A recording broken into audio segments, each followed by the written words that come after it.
teremos a palestra O Olhar do Mercado Financeiro sobre ESG, com o senhor Carlos Braga, atualmente é professor da FDC, Fundação Dom Cabral, e conselheiro de diversas empresas privadas e organizações do terceiro setor. Atuou como banqueiro de investimentos no Brasil e no exterior. Entre outras funções executivas, atuou como vice-chairman do BDMG, Banco de Desenvolvimento de Minas Gerais, VP de Finanças da Artesia Gestão de Recursos, CEO da Royal Bank of Scotland e diretor do ABN AMRO Bank Real.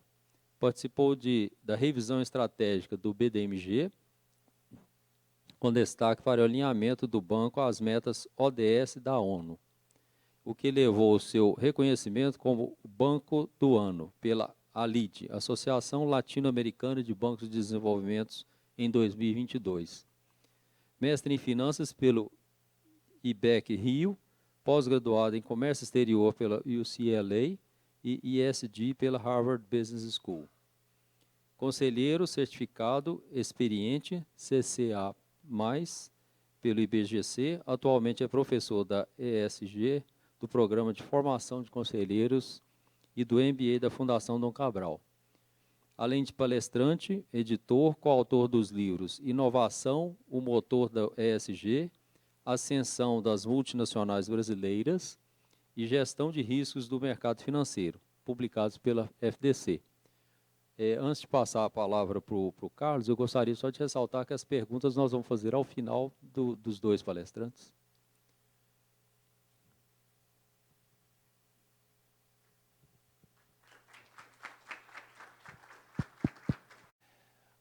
Boa noite, pessoal. Vai ser difícil, depois dessa fala bacana do nosso amigo Paim, você vê dois banqueiros aí que foram para a economia real, que foram tentar fazer causas bacanas. Ele está na minha frente, né? Porque ele está fazendo casa popular em escala industrial, tentando matar um déficit de 8 milhões. Depois dessa, eu acho que eu vou embora. Não tem o que eu fazer aqui, porque, na prática, esse assunto hoje aqui é um assunto prático. Eu até costumo, aqui vai ser tranquilo, perguntar se todo mundo trouxe a HP 12C, porque nós vamos fazer muita conta na minha apresentação. Aquele abraço do propósito e dos valores está no slide 33. Até lá serão só números, porque o ISD ele é oriundo do mercado financeiro. Vocês veem ali, só para começar a dar o tom, o mundo sendo engolido pelas engrenagens e, ao mesmo tempo, uma imagem bacana, que é 2015, lançamento do Acordo de Paris, o mundo celebrando um pouco de esperança. E eu vou tentar passar por isso, para vocês verem por que o mercado financeiro se insere nesse contexto. Vou ver se vai funcionar aqui, senão o rapaz me ajuda. Funcionou. Bom, à esquerda ali, deixa eu voltar para o início. ESG é um termo do mercado financeiro. Private Equity, M&A, IPO, é mais ou menos por aí. Por quê? Porque nasceu numa reunião de banqueiros. Não foi na escola sueca de ambiente social, não foi uma tese acadêmica, foi uma sacada do Kofi Annan, secretário da ONU, que ele estava com um desafio, ele estava assumindo a gestão da ONU depois que a ONU tinha acabado de fazer as metas do milênio, que foi na virada do século, que eu vou mostrar mais adiante, que foi foco na redução da extrema pobreza. Em vez de fazer uma reunião com 500 empresas e fazer uma discussão com o cara de World Economic Forum, ele foi naquela linha daquele filme, aqui dá para falar, do Watergate, Follow the Money. Ele foi atrás de 20 instituições financeiras, os bancões, os grandes fundos, chamou lá na sede e falou, pessoal, vocês têm 10% da poupança mundial. Se vocês botarem critérios aqui ambientais, sociais e de governança, a gente mexe o ponteiro. Vocês estão dispostos? Foi uma reunião de banco, lá na sede da ONU. Dessa reunião saiu um documento chamado Who Cares Wins, 3 páginas, fácil de ler, onde assina pela primeira vez aparece a palavra ESG. E ela remete para aquele quadro que vocês conhecem, que é que significa? Vamos lá, o ambiental, boa postura, responsabilidade social corporativa, direito dos seus trabalhadores, comunidade, transparência fiscal. Ali você já dá um entorno que eu já jogo embaixo ali. Poxa, se eu fizer isso, eu vou trazer um risco mais interessante para o capital da companhia, que nem aqui o Paim acabou de falar. Com o custo mais bacana vem retorno melhor. Sou bem percebido pela sociedade e eu olho além da performance, eu olho também a perenidade, porque é o segundo P dessa história. Planet Profits, mas na prática, performance e perenidade. Até aí eu vou aqui até um pouco romântico, mas geralmente em sala de aula eu já bato logo aonde a coisa funciona. Muitas vezes, se não vai pelo amor, nós vamos pela dor. O nome da aula, o que é dor, na verdade não é ESG, não. É gestão de riscos intangíveis. Porque o bicho pega. E nós sabemos que o bicho pega.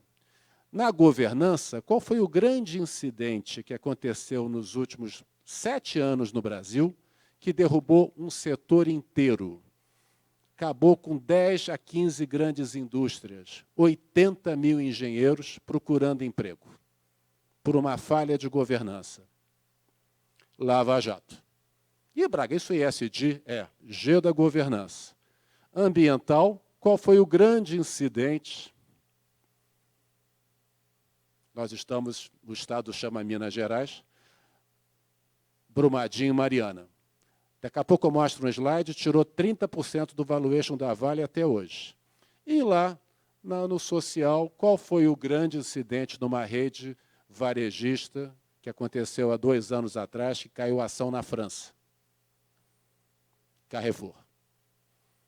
Então, pessoal, se a gente não for pelo custo de capital, começamos logo por onde dói, riscos reputacionais. O lado direito, só para dar um pouquinho de choque, é o ecossistema. São as várias entidades que estão no entorno desse tal de ESG. Você tem agências de rating, tem Big Four fazendo assurance de reporte, relatórios, você tem dados diversos. Eu vou tentar surfar do que é que realmente interessa nesse ecossistema, começando em 47 com um negócio que vocês conhecem bem, uma tal de ISO. A ISO é uma das primeiras certificações que remete para o ESG. E daí vieram várias certificações. Paim acabou de citar 2 que ele foi buscar, terceiras partes para pegar opiniões. Vamos avançar. Bom, eu tenho uma surpresa para vocês. O ESG começa ali na esquerda, com população crescendo, energia, saúde, redução de mortalidade.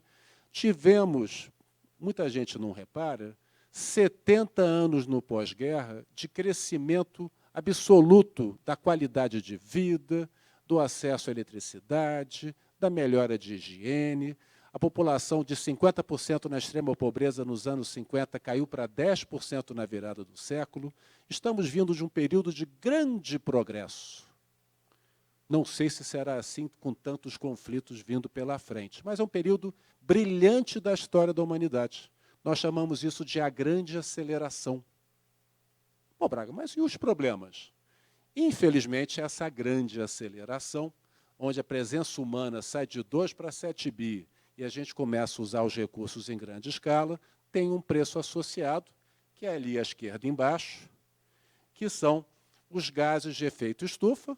Eles, é uma estufinha mesmo, faz uma camadinha de fininha na atmosfera, que evita que reflita parte da energia que vem aqui e bate na nossa Terra. Isso um outro dia a gente traz aqui o professor, que não sou eu, para dar essa aula técnica, mas isso aumentou a temperatura de 1850 para cá em 1 grau, fato, e isso está acelerando, de uma forma muito injusta, que remete para o quadro social. 49% dessas emissões, dessa conta, está associada aos países ricos, a 10% da população global. Então, já começa, não é só país rico, não. Gente rica no mundo inteiro que gasta muita energia. Conversa também com o quadro social, aqui, antes do quadro social, Brasil com seu capital natural, parte das soluções de todos os problemas, porque temos 20% da água potável, 12% da água potável, 20% das reservas florestais, Brasil potência ambiental. Infelizmente, no social, o nosso ISD no Brasil, o S, infelizmente, é maiúsculo, conversa com concentrações de renda tremendas. O Brasil é o segundo maior país do mundo em termos de concentração de renda. Nós temos o 10% da população com 54% da renda. É uma coisa de doido. É parecido com o Sheik árabe, 62%, e com casta indiana, 50, que é 50%. É mais que o oligarca russo, que lá é 44%. Então, nós temos uma concentração enorme que, se você vira a pirâmide, 50% da nossa população de baixo tem 10% da renda.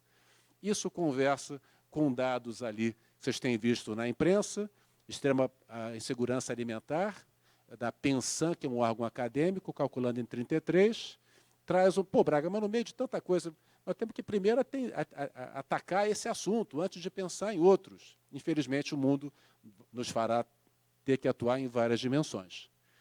Para deixar esse assunto aqui bem claro, quase sempre nas minhas aulas, alguém falou que viu no YouTube algum professor dizer que a cada 30 anos o mundo esfria e a cada 30 anos o mundo aquece. Quando a gente era jovem, a gente ia morrer de frio. O que se falava na época era o congelamento. E agora estamos aquecendo, mas aí daqui a pouco passa. Para isso se criou um tal de IPCC, 1988, criado pela ONU. Eles foram em 130 países pegar 200 cientistas, que de lá para cá fizeram 6 relatórios. Não é relatório todo mês, não. Olha, os caras agora soltaram, no final do ano passado, 235 cientistas, pela primeira vez a palavra inequívoco, que é inequívoco que a nossa atividade humana, se continuar do jeito que vai, a gente vai ter crescimentos de 2% a 3%. Lembrando, febre, temperatura do corpo humano 36, bateu 38, a gente toma um remédio, se bater 40, não tomar cuidado, morre. A temperatura média do mundo é 14 graus. Se a gente não se subir para 15, 16, o que acontece? Você tem naquela faixa ali, ao redor de 2070, se a gente não conseguir controlar, essas faixas mais escuras, também vem do IPCC, são 800 milhões de pessoas que vão ter que se movimentar, porque vão ficar regiões inabitáveis, e essas pessoas, você já viu lá quando vai 6 milhões, sai da Ucrânia para a vizinhança, imagina 800 milhões ao longo de umas 2 ou 3 décadas. Isso leva a uma queda do PIB global, que se você fizer alguma coisa vai ficar mais ou menos como está, mas se você não fizer nada cai 5%, se você fizer alguma coisa atrasada 5%, pode chegar a cair 15%. A extrema pobreza do mundo, que nós estamos brilhantemente agora com 10%, pode voltar para 30%, 40%. E, infelizmente, os principais assuntos disso aqui são a eletricidade, calefação, gás, inverno na Europa. Braga, ar-condicionado aqui está tão agradável, mas se não tiver ar-condicionado, a gente pode dar palestra assim mesmo, bota dois ventiladores. Essa mesma palestra sem calefação na Alemanha eu não teria. A gente não poderia ficar nesse ambiente mais do que meia hora. Então, em alguns lugares, a falta de energia significa vida ou morte. E isso está ligado à eletricidade, um pedaço da indústria, a gente debateu no Congresso do Aço recentemente, plástico, aço, cimento tem uma parte disso, bastante transporte, pega ali quase uns 15% a 20%, e países, são 4 países que mexem o ponteiro. China, Estados Unidos, a União Europeia e a Índia. Quando você vê essas reuniões da COP com 150 países, a reunião que vale é quando os 4 caras entram numa sala. É eles que resolvem o ponteiro do mundo. Na última reunião, ficaram negociando carvão exaustivamente. Já estava com o evento fechado, todo mundo indo embora, esperando o que ia vir daquela sala. Atrasou 12 horas para dar o resultado, porque eles não saíam da sala. 130 países esperando os 5 caras de falarem que iam fazer uma redução gradual do carvão. E, Braga, e as empresas? Infelizmente, as 70 maiores têm quase metade das emissões E esse top 10 aqui, com nome CNPJ, você vê. A de carvão da China, 14%, a da Índia, 7%, a Chevron, 4%. Você vai no CNPJ, sim.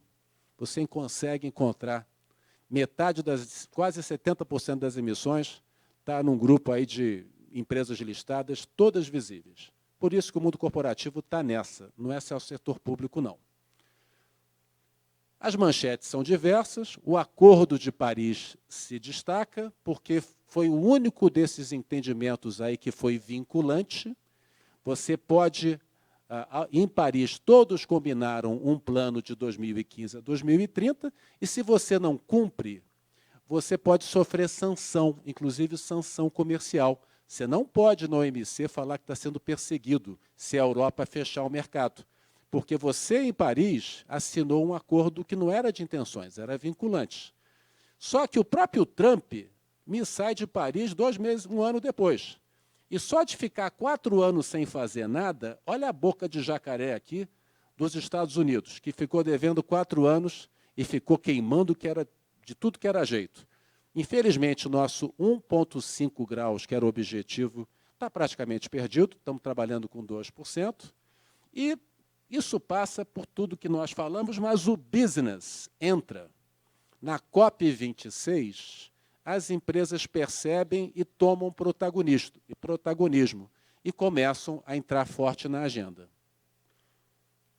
O mercado financeiro reage. Ele entra no jogo.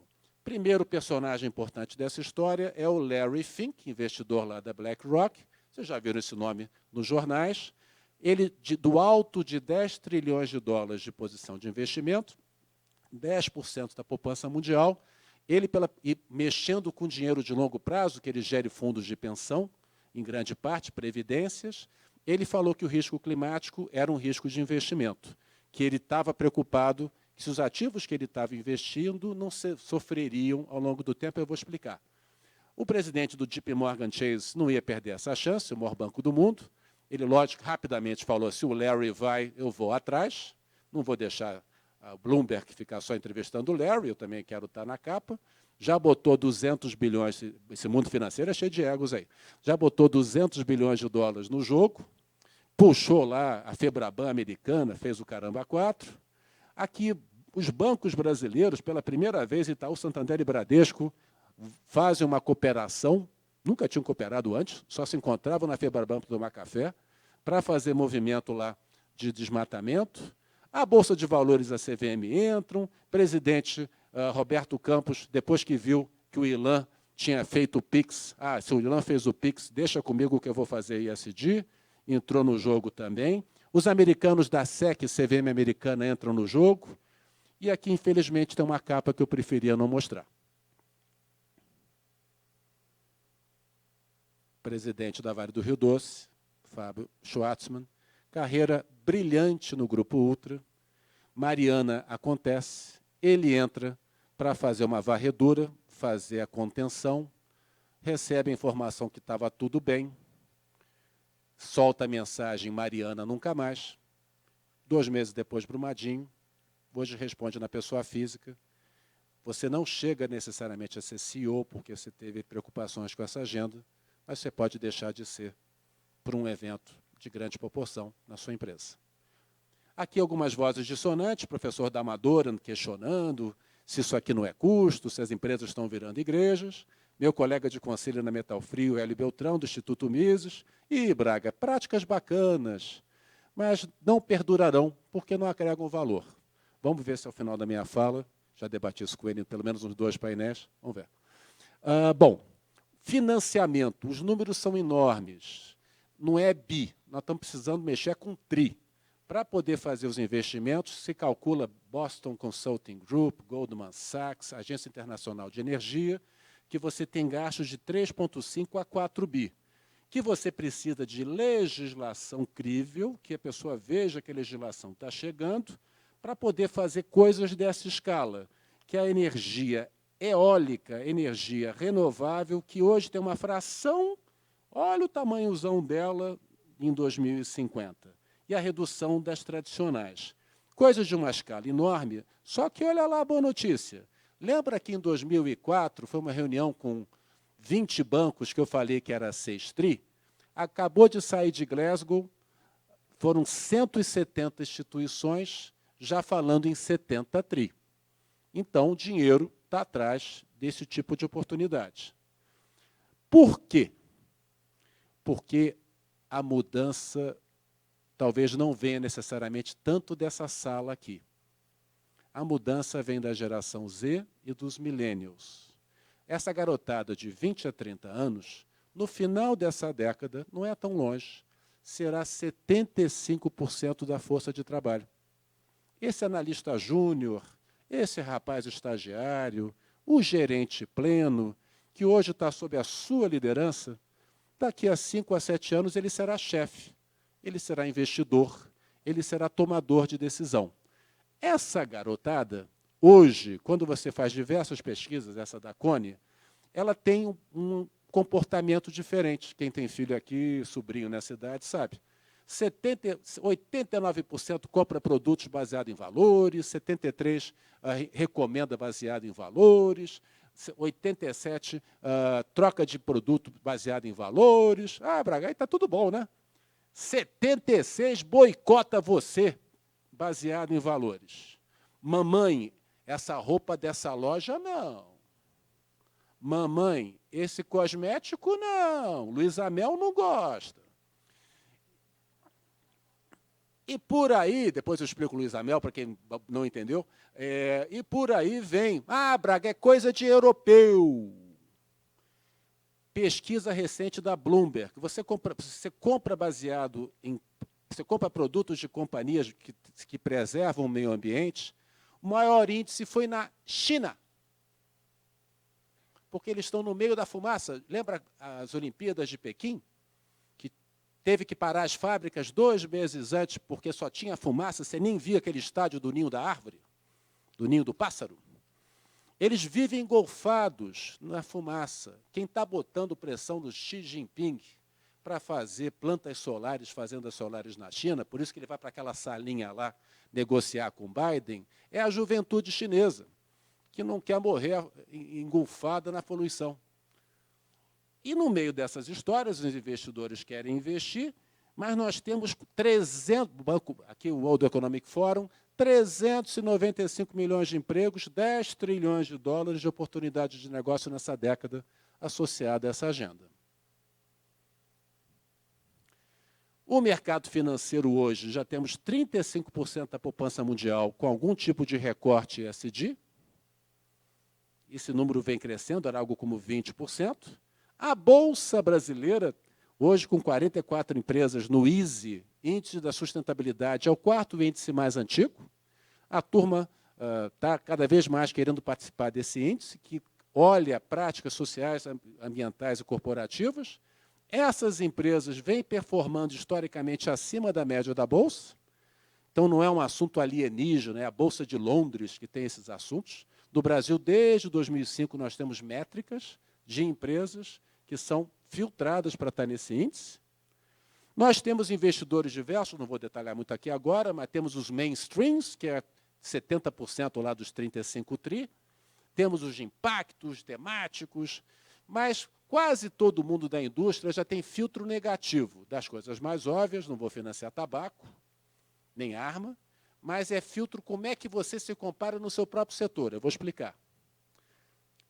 Os diretores, CFOs e RIs, pesquisas recentes, não deu tempo de trazer a da PwC, muito bacana, saiu semana passada, trouxe uma pouquinho mais antiga da Ambima, falando que 73% dos diretores financeiros de 63 empresas, quase todas faturando mais de 1 bilhão, já tem esse tema fortemente na agenda, com ênfase no relatório, vou falar do relatório, com ênfase em montar equipes, com ênfase de ter dados. Então, estamos aqui no IBEF, lançando IBEF Verde. Quem não tinha pego a notícia, está com o jornal atrasado, o João lá está botando notícia sempre fresca no jornal, estamos lá precisando, é a agenda de ontem. E, Braga, falo do mercado de carbono. Esse negócio, mercado de carbono, eu estou animado com ele. Eu estou médio, infelizmente eu estou médio. O mercado mundial deu uma subida grande, você viu? Olha que coisa doida. O mercado todo global eram 70 bi de dólar. Foi para 220. McKinsey ficou toda animada. 220 bi de dólar. Pô, Braga, é dinheiro. Infelizmente, nós estamos brigando para ter tri. 220 bi de dólar não é tanta grana, não. Só lá os europeus, para poder continuar soltando fumaça, estão comprando boa parte disso. Brasil, mas o Brasil. No mercado voluntário, que não tem o CBIO, que é um caso especial, depois posso falar de CBIO, é 25 milhões de dólares. Por que ainda não pegou? Falta de governança. Dupla contagem. Tem muita dupla contagem. Precisa melhorar a governança. Ele ainda não pegou tração, porque você está comprando certificado, você está quase certo que está limpando o seu track record, mas na prática, quando você faz o balanço mundial, o mercado não tem pouca evidência que os créditos de carbono conseguiram baixar os volumes ou reduzir a velocidade. A expectativa agora em Glasgow, que vai ser ratificada agora no Egito, são regras claras de governança, especialmente para evitar a dupla contagem. Se isso acontecer, o Brasil tem chance de sair desses 25. Fala-se de $1 bilhão, $1,5 bilhão no final dessa década, pode ser mais de 2 bilhões, os números ficam variando, mas eu, honestamente, não sou tão entusiasmado enquanto a governança não estiver boa. O mercado que eu gosto é esse, é o do Paim lá. Paim foi esperto, botou a energia dele no bacana. Títulos verdes. Esse mexe o ponteiro. Esse não é uma coisa que tenha muita dúvida, não. Você tem já uma curva global de crescimento. Era um mercado pequeno de 200 bi de dólar, que nem o de carbono. Pegou tração, globalmente já é 1,2 tri. Opa, apareceu tri. Para mexer com tri, eu tenho que ter tri. Então, o primeiro troço que tem tri, já tem aí mais ou menos 15% das emissões globais, que estão fazendo coisas que nenhum país contou, botar em projetos especificamente, com casas, mensuração. Você tem no Brasil, esse número varia um pouquinho, aqui está em 70 e tantos bi, porque deve ser o dólar do dia, o país mostrou 80 e pouco, aqui é 78. São dados mostrando a evolução, triplicou, o país tinha mostrado. Um pedaço grande são emissões enormes no mercado internacional, Suzano Clabin, mas são poucas emissões. O divertido é esse, que aqui está dando 20 e tantos bi, mas aqui tem quase 110 emissões. Já é, no mercado brasileiro, 11% a 12% do mercado. Já é relevante. Por que fazer? O grosso desse assunto, obviamente, acabou sendo energia. Quase tudo que hoje é renovável, solar, eólico, PCH, já pega o verdinho lá, quase que automático. Quem não está numa energia renovável e companhia, entra florestas, e uma Braga, floresta é ruim, corta a árvore, mas planta. Você corta, mais planta. E quando planta a árvore, quando cresce, ela passa por um processo tecnológico tipo Bill Gates, um troço chamado fotossíntese. Que a gente esqueceu, negócio, fotossíntese. Quando a árvore cresce, ela captura mais, ela é positiva. Depois que ela está frondosa, ela guarda o carbono lá dentro. Mas no crescimento dela, você não sabe como ela é boa para a natureza. Vamos fazer floresta. O Brasil já faz muito, Suzano e Clabin emitem o tempo todo. Saneamento está chegando, moradias populares. Aqui são a destinação dos recursos. E aqui o Paim comentou, é quando você, como companhia, pega metas gerais. Não, espera aí, não vou botar dinheiro só nesse projeto, não. Eu, como companhia, vou assumir vários compromissos, inclusive diversidade, inclusão. Hoje não deu tempo, um dia eu volto para falar de diversidade e inclusão. Atração de investidores, vantagens reputacionais, inovação, posicionamento, mitigação de riscos. Um pacote, firma o teu book, faz a diferença e dá validade na sua narrativa. Opa, está chegando narrativa, daqui a pouco vai aparecer o tal do propósito. Ih, Braga, você estava indo bem. Você estava indo bem, até agora estava todo mundo achando legal. Aí você já vai provocando a gente, esse príncipe aí, essa menina nervosa, o que você foi fazer? Tira esse slide, pô. Esse slide te atrapalha. Não, o negócio é o seguinte. Agora é rei. Opa, deixa o slide. A história é o seguinte, isso aí é 2020, é a abertura do World Economic Forum, que eles podiam chamar qualquer um para fazer a abertura. Chamaram o rei Charles. E o rei, ele tem uma história interessante. Apesar de todas as polêmicas da Lady Di, é conservacionista. Ele tem 40 anos, quem viu a série, você vê que ele gosta muito de elogiar as bromélias e falar dos jardins, mas ele é um conservacionista de primeira hora.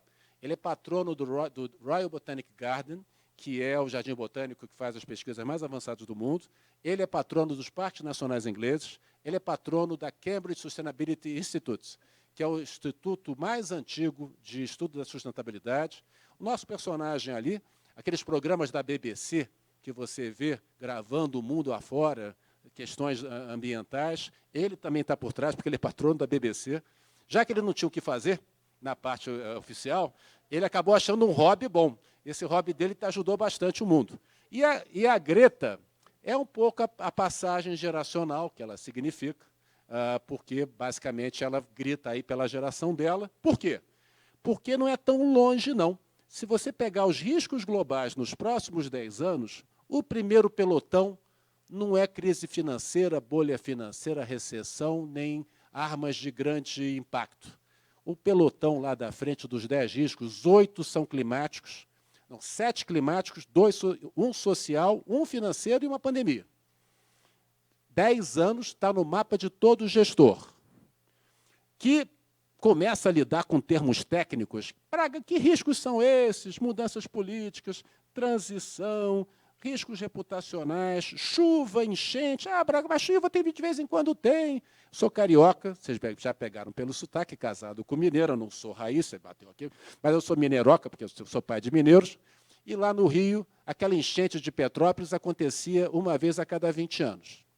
Depois foi uma vez a cada 10, agora é ano sim, ano não.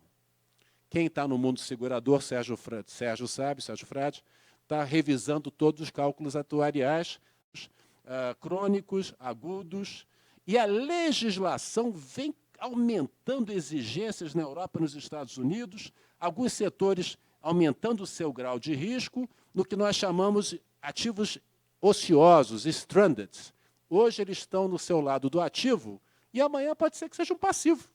Uma mina lá, uma barragem, que hoje está no lado do ativo, daqui a pouco você está gastando dinheiro com ela para descomissioná-la, você nem usou.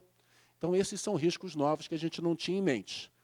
Os bancos incorporaram na sua análise, além dos fluxos de caixa, os riscos que você tem ligado a esses temas. Dependendo da indústria, em maior ou menor grau. Telecom um pouco menos, siderurgia um pouco mais. Perguntas novas que os bancos não faziam. Uma nova mandala de risco. Então, você hoje tem questionários que pegam todas as categorias de banco. Braga, pequena e média empresa não tem nada a ver com isso não, né? Depende. Se você precisar de um capital de giro, você está no meio, porque as perguntas virão.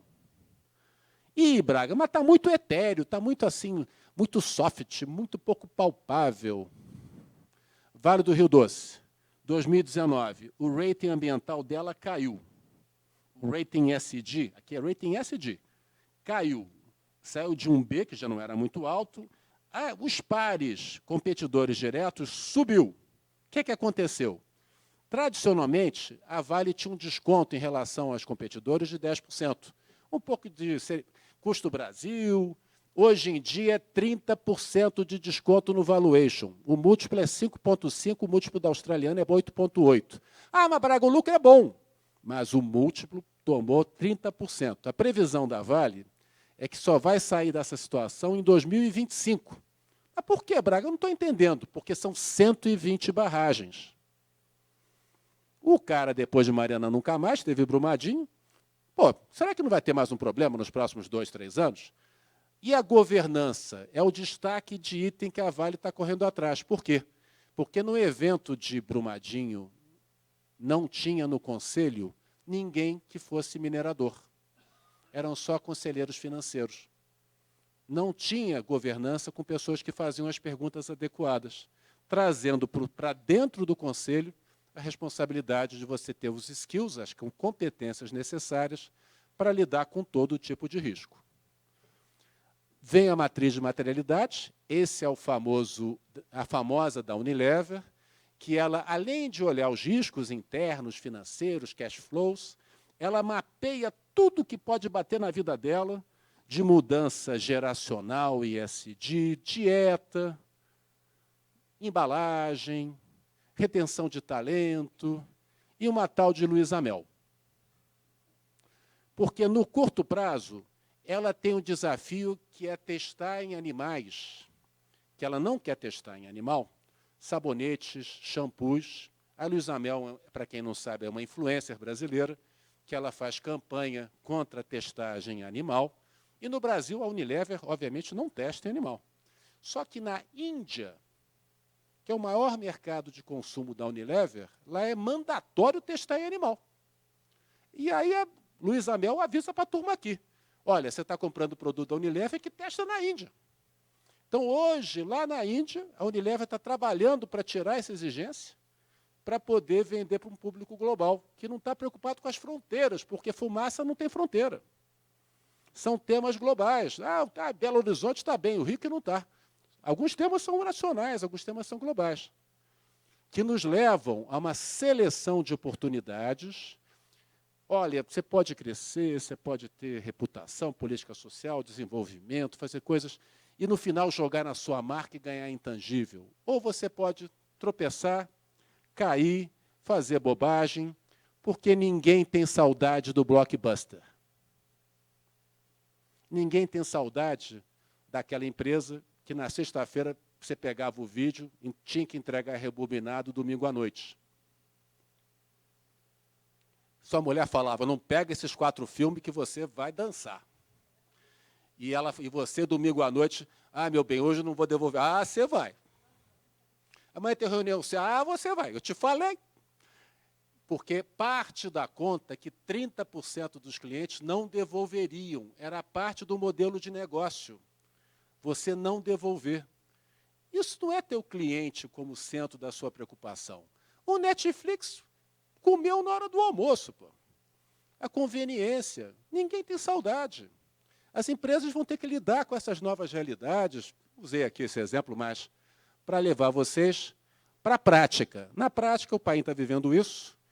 É fazer, aí sim, tudo isso só faz sentido se tiver valor e propósito. Falei para vocês que eu ia dar um abraço em vocês mais adiante. Uma discussão séria do porquê que você está naquele negócio, que impacto aquilo traz. Ainda bem que eu não estou num hedge fund só tentando derrubar a lira inglesa. Saí desse troço que no banco várias áreas não tinham muito propósito, outras tinham. Tive sorte de trabalhar com o Fábio Barbosa no início da minha carreira.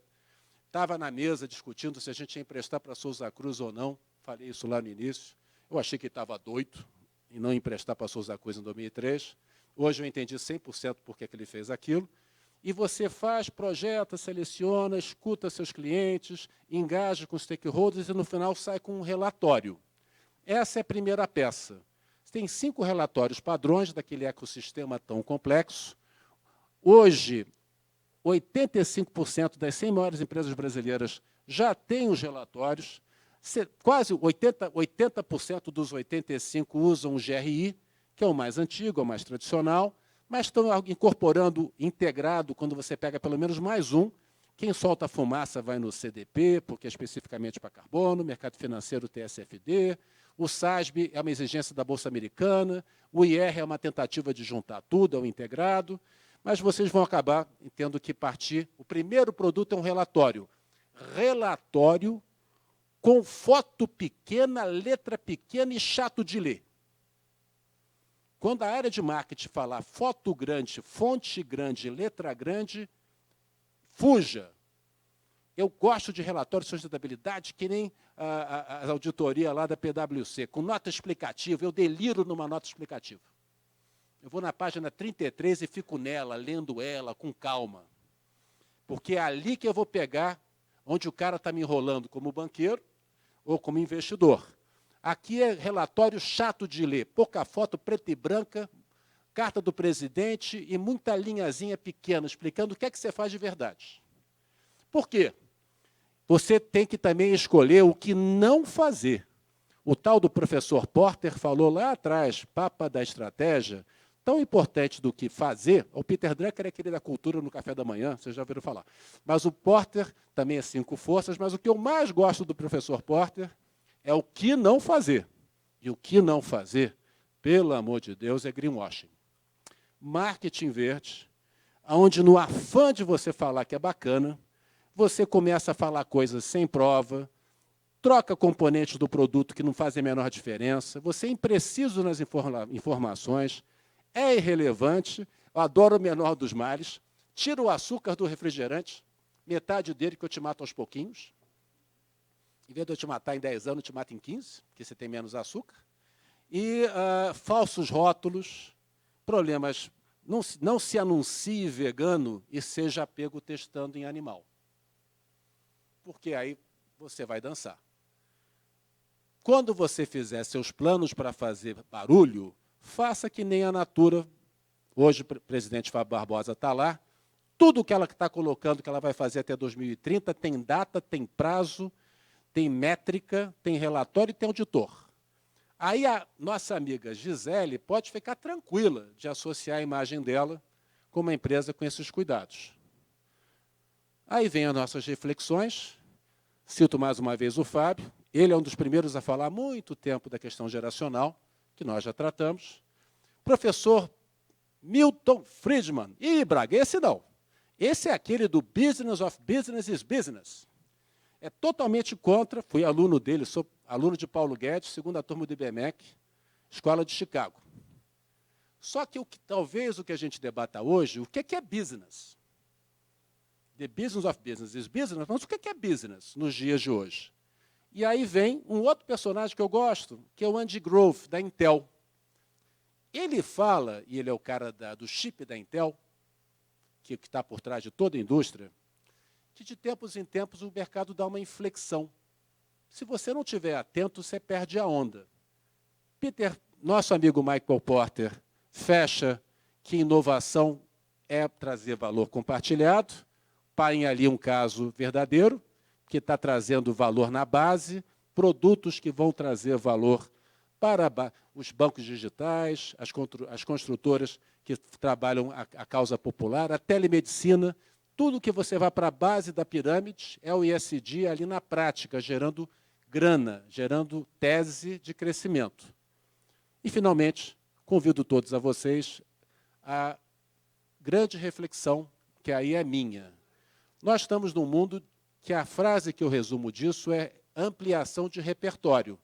O CFO do século XXI é um CFO RI, é um CFO que conversa com essas novas tendências, saúde mental, diversidade, trabalho híbrido, são as novas causas necessárias para poder avançar essa agenda construtiva, de legado, propósito, nos fazer acordar todo dia de manhã, sabendo que, além do que a gente vai trazer para casa, para a nossa família, de alguma forma, novas gerações, filhos e netos, nos agradecerão ou nos perguntarão, daqui a 15, 20 anos, onde é que você estava, papai? Fazendo o quê? Nesse mundo aí, que se a gente não tomar cuidado, vai virar cenário de Mad Max. Obrigado, pessoal.